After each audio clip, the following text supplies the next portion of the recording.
Si Tsuneo, ang huwarang kuya! Hey! Nobita! Doraemon!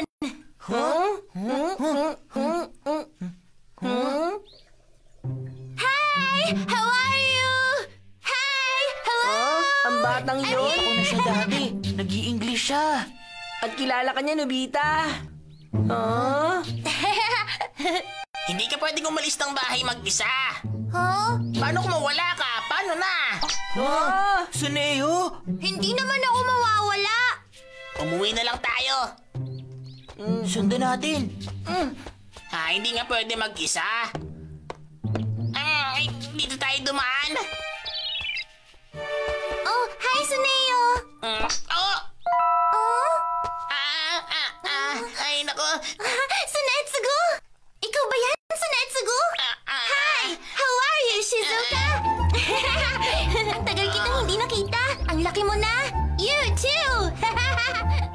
Kailan ka dumating? Batang kapatid pala ni Tsuneo. Yung uncle ni Tsuneo na walang anak na nagpalaki sa kanya.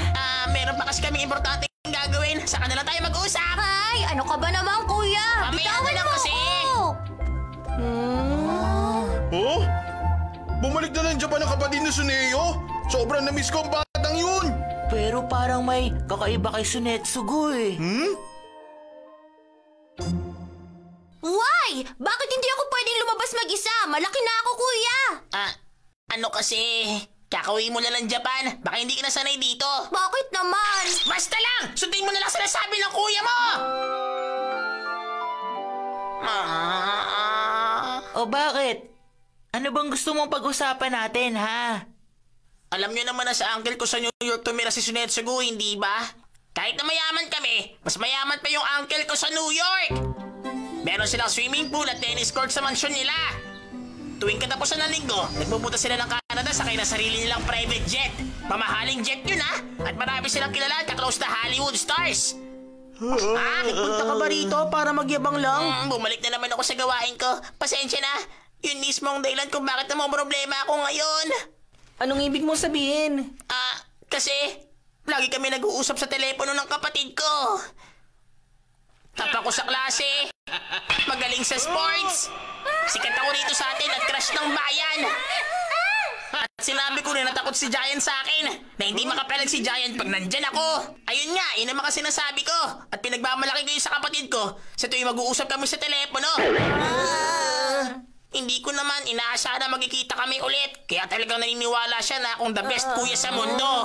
Kaya pala ayaw mo makita at makausap kami ni Sunetsugu. Puro ka sinungalingan kasi. Kung malaman ni Sunetsugu kung totoo, siguradong mabibigo siya. Magagalit siya ng sobra sa akin. Ano ka ba? Hindi naman siguro siya magagalit sa'yo. Ay, hindi. Sigurado ako na magagalit siya. Kaya ayokong masira yung tingin sa akin ng kapatid ko. Gusto ko maging huwara na kuya ako sa kanya habang buhay.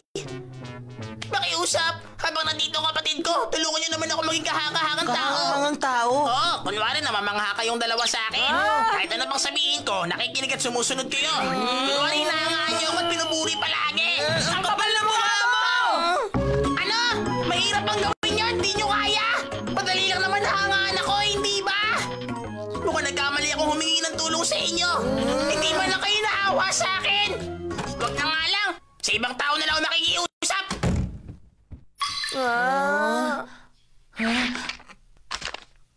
Papayag kaya yung iba? Sa tingin ko, hindi. Tara, tingnan natin. Hindi ako magaling umarte.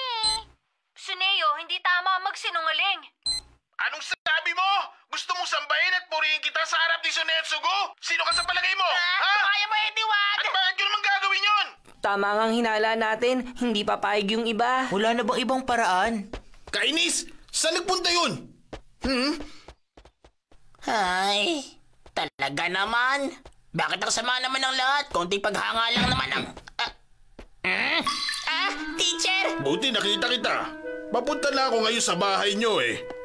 Alam mo bang pababa ang grades mo? Gusto ko sanang kausapin ang mga magulang mo tungkol doon. Oh, Sunetsugu! Kumusta kayo? Pasensya na kung hindi man lang tayo nagkausap kanina. May welcome party para sa akin mamayang gabi sa bahay. Punta kayo. Ano, may welcome party? Alam ba ni Tsuneo ang tungkol doon? No! Si Mama lang kasi yung nakaisip nun eh. Ganun ba? Bye!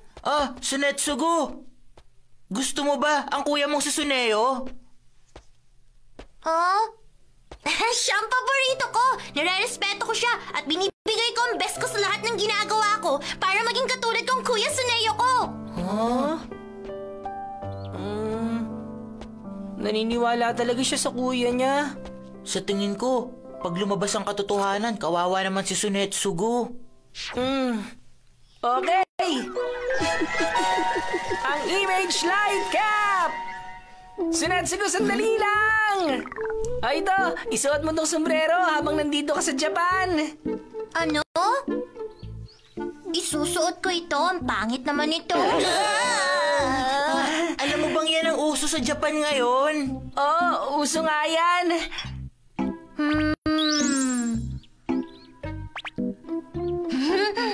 Thank you! Ano po? Mula po kasi si Mama sa bahay ngayon, teacher. Nagbakasyon po kasi siya ngayon sa France. Ano? Teacher! Mrs. Hanikawa! Gusto ko talaga kayo makita at makausap eh. Suneo, hindi ba ang sabi mo kanina nagbakasyon ng mama mo sa France? Anong ginagawa niya rito? Sa France? Ay, kababalik ko lang galing doon. Oo nga pala. Bakit gusto niyo ako makausap? Ay, kakausapin ko sana kayo tungkol sa nangyari kay Suneo sa school. Eto na. Si Suneo Kung kasi makikita na Sunetsugu to. Kuya Suneo! Kuya Suneo!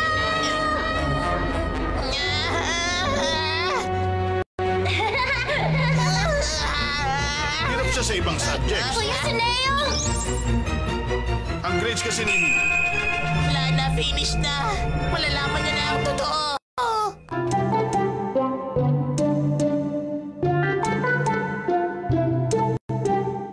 Kahit nahihirapan siya, matataas pa rin ang mga grades ni Suneo ngayon. Kung mag-e-exam siya sa Tokyo University, siguradong papasa siya. Talaga, teacher?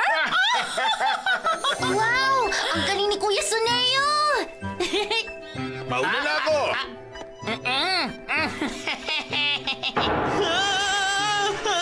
Ganun ba katalino si Suneo, ha? Iba ni Sunetsugu, sobrang talino niya. Iniiba ng image light cap ang katotohanan, depende sa kung anong iniisip ng nagsusuot nito. Teka sandali, ano nangyari? Ba't ko sinabing matataas ang grades ni Suneo kahit bumabagsak na siya? Siguro pagod lang ako. Kailangan ko magpahinga. Di ba? Ganun pala. Ayos, Kuya Suneo, you're great! Hindi naman. Ano bang nangyayari? Suneo! Ha? Go! Ha?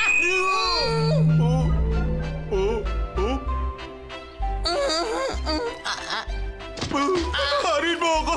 Please lang! Patawad! Ano ba yun? Kahit hindi ko alam kung ano nangyayari, pagbigyan mo na ako! Sige na naman! Sige. Hindi man lang makapalag si Giant sa'yo, Kuya. Totoo nga ang sabi mo. Oo naman. Ano ba kasi ang nangyayari? Oh, Ha? ang sarap, hindi ba? Oh? Ha? Suneo! Si Suneo nga! Suneo, ikaw pala! Wow, ang dami mong fans! Ang galing mo naman! Suneo, ang Ibig galing mo! sabihin, magaling nga ako higit pa sa inaakala ko. Tama nga. Napansin na rin ng lahat ng kapugian ko. Kahanga-hanga talaga ako.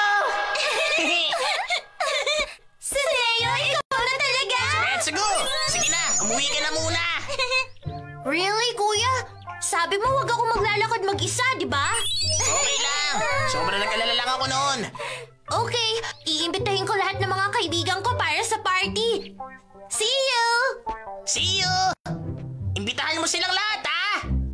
Alright! Ang astig ni Kuya Suneo!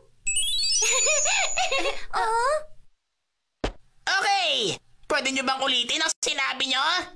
Ay, nasa sila. Ay, bakit ko sinabing ang galing niya? Ewan. Ewan ko rin. Ay, teka sandali. Sabi nyo kanina ang galing ko. Suneo! Ang kapal mo para humingi ako ng tawad sa'yo! Ito ang para sa'yo! Umanda ka!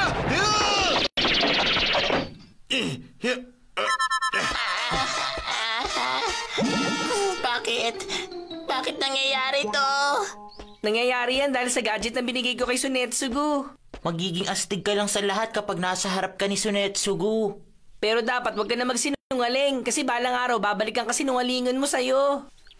Mas mabuti pa rin kung sasabihin mo sa kanyang totoo. At sikapin mo maging isang mabuting kuya kay Sunetsugu. Sunetsugu! Oh?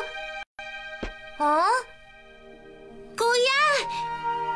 Ano ba yon, kuya?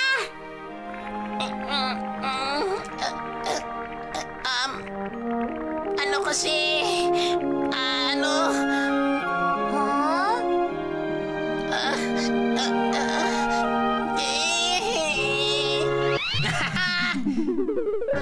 Pwede bang dito ka lang sa tabi ko lagi hanggang di ka pa bumabalik sa Amerika? Suneo! Iba talaga mag-isip si Suneo.